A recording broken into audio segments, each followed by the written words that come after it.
Miserable Les mode. You can be yourself. How's that? Because I do myself and I do Miserable Les. Who would you like to be today? Bit of each. That'll do fine. Well, this is Dick, otherwise known as Miserable Les, who doesn't appear to be at all miserable, actually. He's got his teeth in. We're on good form today. So we've finally caught up with each other. It's been all right then. So they're not too provocative questions, really.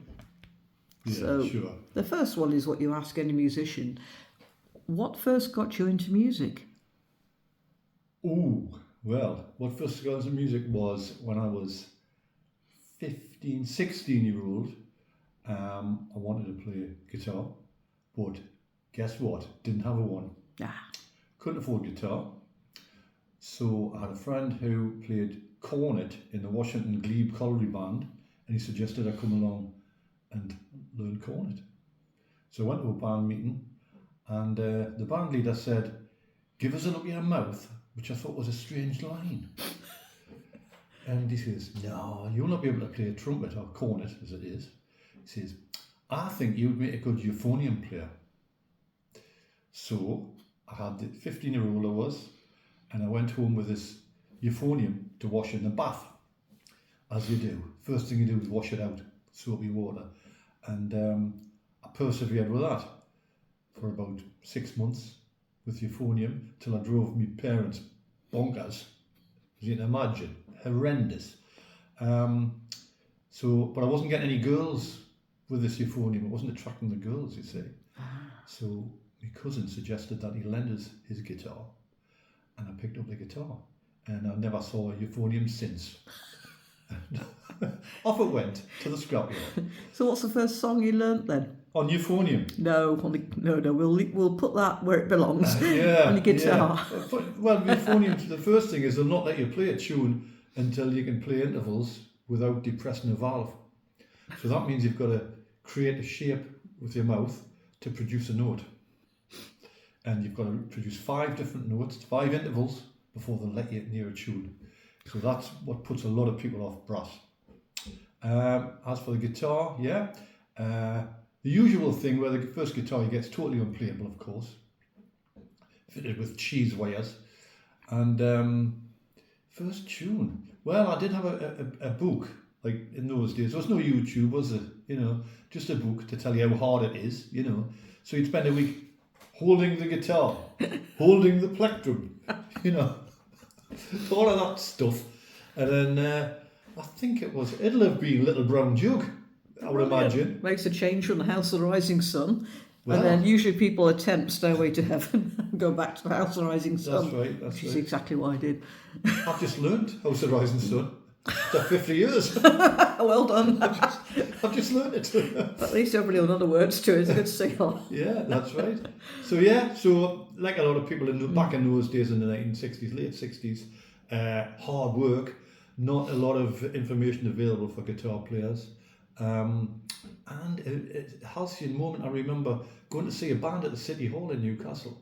And by that time I'd learned a few chords like you do, open chords, C, G, F, all of that. And I seen this guy playing the guitar. His hand's right up the neck of the guitar. What's he doing?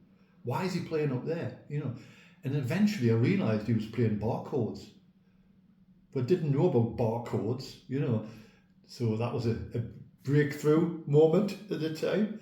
And so there you go. So a brown jug, I would imagine.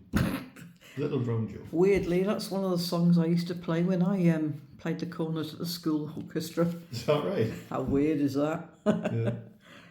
So you write your own songs. Yeah. What's your creative process usually? Normally about 4 bottles of brown ale. No, seriously. Creative process. Well, do you mean words first or music? It can after? be that, or what inspires you? What inspired me in the first place? I've always written my own material, but I come from the era where basically as soon as you pick up a guitar, you formed a band and you played wherever you could, and if you played your own material, you wouldn't get a look in. So you ended up playing covers, and this is in working man's club. Situation in the Northeast was very lucrative. You could play 3-4 times a week, no problem. So got into that trap of doing that. And if you're introducing your own number, it would just went down like a fart in a spacesuit, you know, no interest whatsoever. So that was put on the back burner until, well, I would say until the 1990s, when I was in a country rock band and we did write one material then, so I was involved with that. But again, mainly covers. Even in the country scene, if you play your own material, you're not going to get a lot of attention in this country. After that, I lost somebody in 1999 who died in a hospice in Newcastle, St Oswald Hospice, which is a fabulous place. And I vowed to do something to pay them back. So a few years later, I was still thinking about this, and I decided to write an album dedicated to the hospice. And that was called Seven Deadly Songs, which was based on, you've got it, yeah, Seven Deadly Sins. So that was a moment of inspiration, if you like. So I wrote Seven Deadly Songs, Lust, Greed, the lot. So I wrote all of that, and there's 12 songs on the album. Don't ask us why, but that was it. It gives us a focus, a subject matter, and I think that's helpful if you're a songwriter. Write a song about ghosts, and you will do it. For example. I look forward to your ghosty song then. Well, it's yet to come, but yeah, I'll have to do it, won't I? Yeah. Well, you'll have to now. Yeah. So that's that one, and since then, I've done another 3 albums since then. So that again is a focus. Each one dedicated to a different charity. So as I say, the first one was St Oswald Hospice.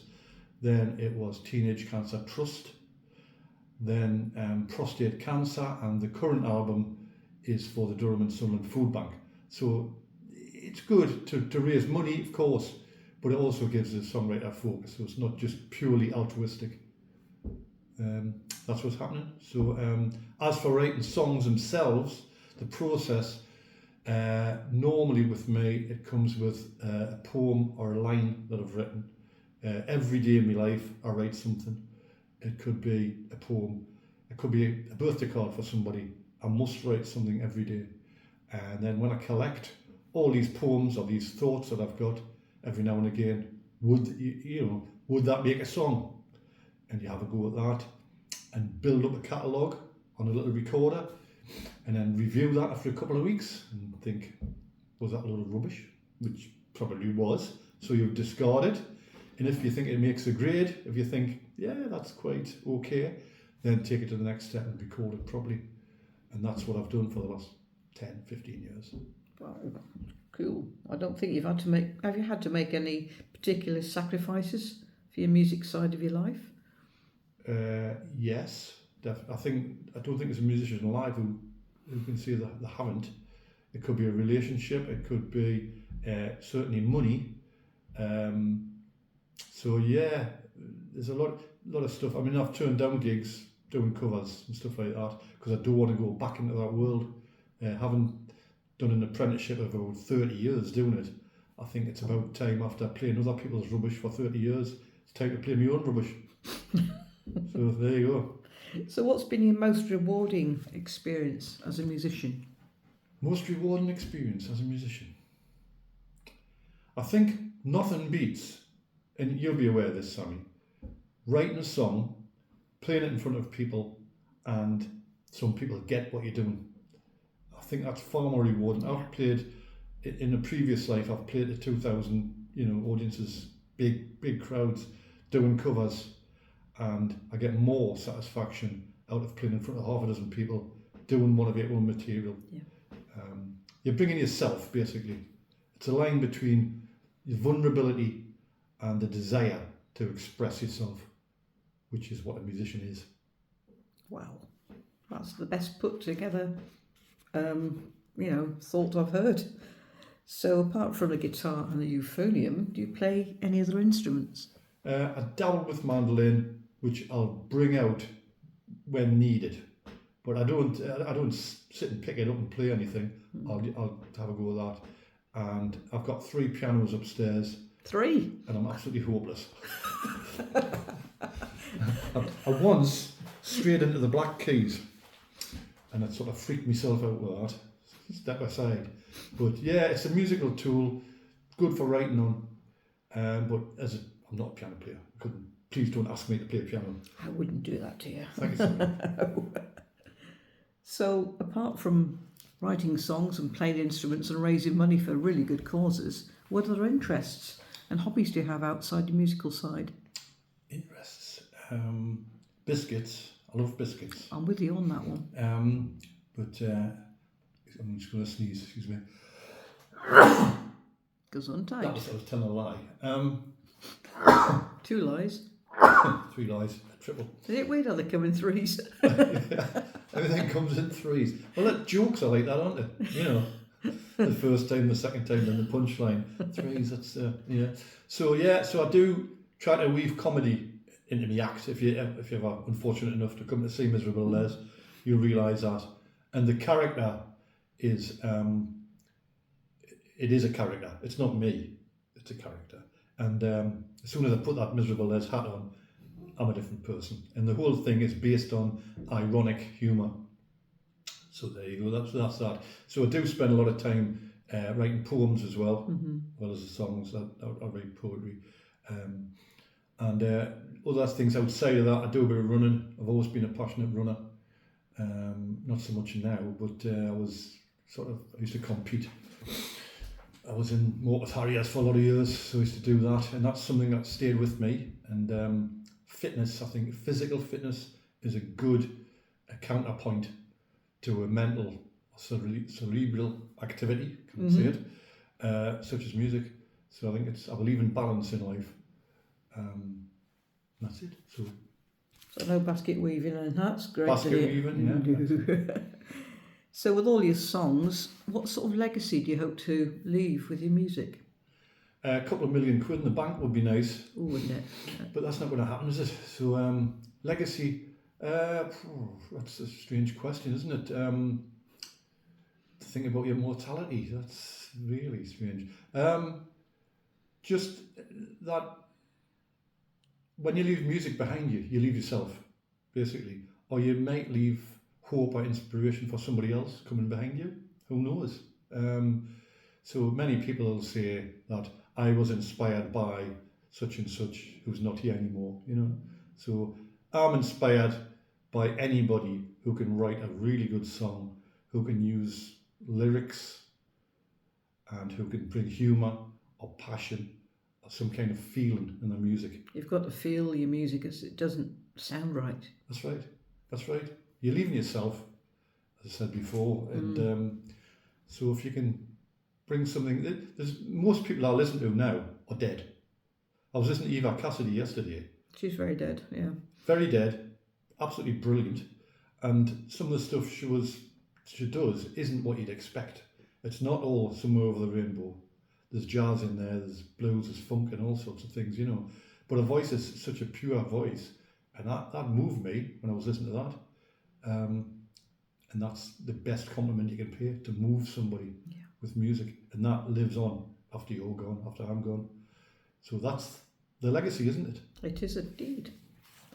And the last question, what's next for you musically? What's next? Yeah. Well, it's got a... I did say that when I did the last album, that'll be the last one. That was about 3 months ago. I'm having doubts about that now, as you do, because it's an urge, it's an addiction to create, and you can't just put a stop on the process. So I have started writing new stuff.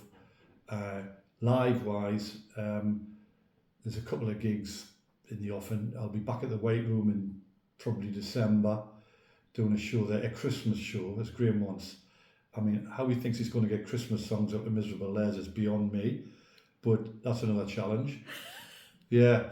And I was thinking about like a school choir or a recorder group from the local school, you know, that would send everybody out the door, wouldn't it? So there's that. I've got a gig at the Clooney in September, I think it is, supporting a American guy there called Willie T. Taylor, who plays a tenor guitar, 4-string guitar, so that'll be interesting. Won't it just Yeah, and there's a Reed Fest. I'm booked in there. I think that's the 2nd of August. I'll be doing a spot up there. Always get a nice welcome there. And I think there's another couple of gigs I can't think offhand what it was. Oh, there's a pub. You're speaking about pubs. I'm very reluctant to do pubs like you, Sammy. And my idea is that if people pay to come to a room, they will sit and listen. If they're in a pub, it's a transient audience. They'll come and go. They'll have a natter. They're not really there for the music. Or a lot of them aren't there for the music. And unless you're a 4-piece band knocking the back wall down, you might struggle. So, but this place is called the Black Bull the Black Horse in Bolden. And I went there a couple of weeks ago. The lad wanted us to play there. He said, well, come down and play a couple of songs. I went, and it seemed to be fine. So I'm going back there in 21st of this month, July. I'll be doing a 45-minute spot there with, hopefully, my band. I've got 3 other musicians who occasionally play with me. That's when they're not doing anything better, basically. A guy called Guy Millen on bass, either Barry Race or Neil Mackay on drums, or a stripped-down drum kit, which is basically a cajon, a snare, and a hi-hat, and a trumpet player who lives about 200 yards from me here, called John Cottrell, who's amazing. He's a Miles Davis exponent, and he is keen to do something. So I may be able to augment and come along with a band, and that's something I'm looking to go ahead with in the future, the band. So yeah, a couple of things happening, all very nice, but you do need a focus. You need the next gig, the next song, the next album. Without that, you go backwards. So, as you appreciate, Sammy. Yeah. So that's what's happening. Well, it's been lovely talking to you, so I'm really looking forward to listening to you singing now. Thank you very much. Thank you very much, Sammy. Thank you. Cheers.